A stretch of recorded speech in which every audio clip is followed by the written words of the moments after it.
Hey everyone, welcome back to another What's Inside episode of the Lego Arduino kit. So this is going to be episode 14 of our series. I think this is going to be one of the last videos. So we have this piece right here. It's the servo motor, and so what it is, it's sort of like a regular motor, but instead of just rotating freely, this can rotate exact angles. And this is a pretty interesting piece because you would often find it on like robotics or maybe like an arm, or you're trying to grip something that requires this controlled movement. And so that's just a quick rundown of what this piece actually is, and we're gonna get more into it in the next segment of our video. Hey everyone, welcome to the second segment of our video where I will be giving a more in-depth analysis of this very interesting piece right here. It's the micro servo. And so what it actually does, more specifically, like I said, it's to rotate to a specific angle from 0 to 180 degrees with very high precision. And the main idea with this piece is to use something called PWM control signals to command these exact positions. So some other basic information with this, obviously there is like the rotation range, which is 0 to 180 degrees, the control signal, there's also the power source, which usually requires 4.8 to 6 volts. There's also some internal gears that you can kind of see here. You can see through like this transparent blue plastic. And so what those do, it reduces like the speed and increases the torque, so it's more precise.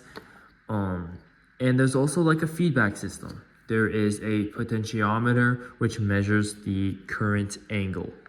So as you can see here, that obviously there is the motor right here, but there's also these wires. There's 3 wires. There's the brown one on top, the red one in the middle, and the yellow one on the bottom. So these wires actually correlate to different wires on the Arduino set.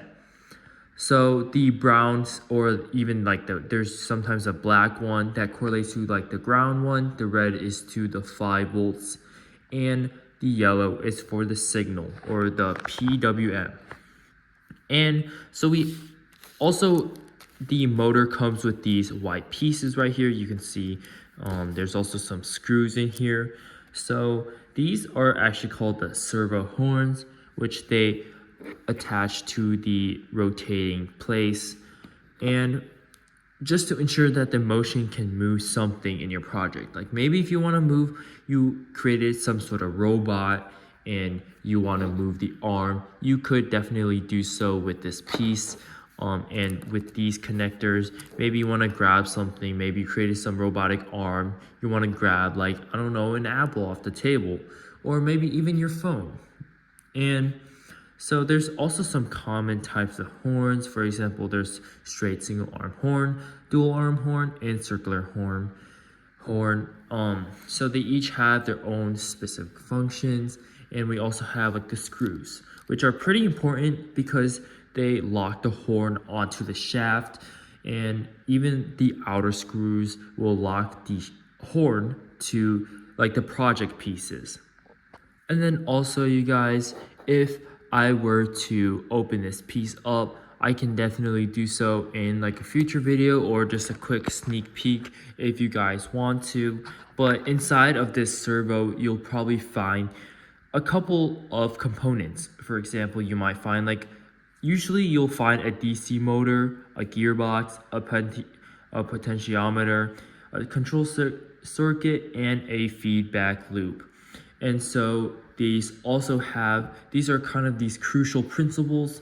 So you have the DC motor, which spins pretty quickly but still accurately. You have the gearbox, which reduces the speed and it increases the torque. We have the potentiometer, which reads the current angle.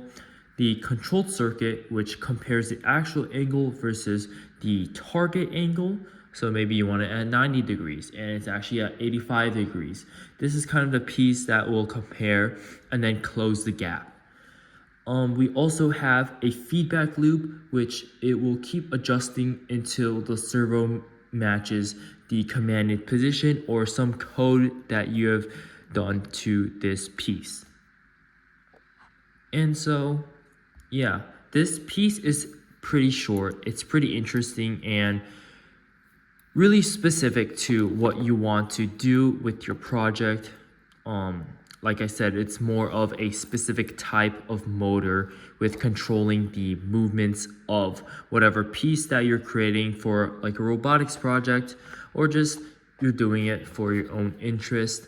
But definitely stay tuned for our next season. It's going to be coming up.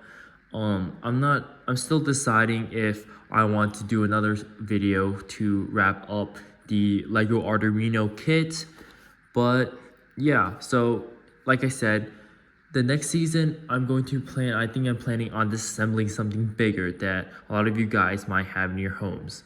But yeah, that's about it for this episode. I hope you learned something from this video, and remember to stay curious, guys, because that's what's inside.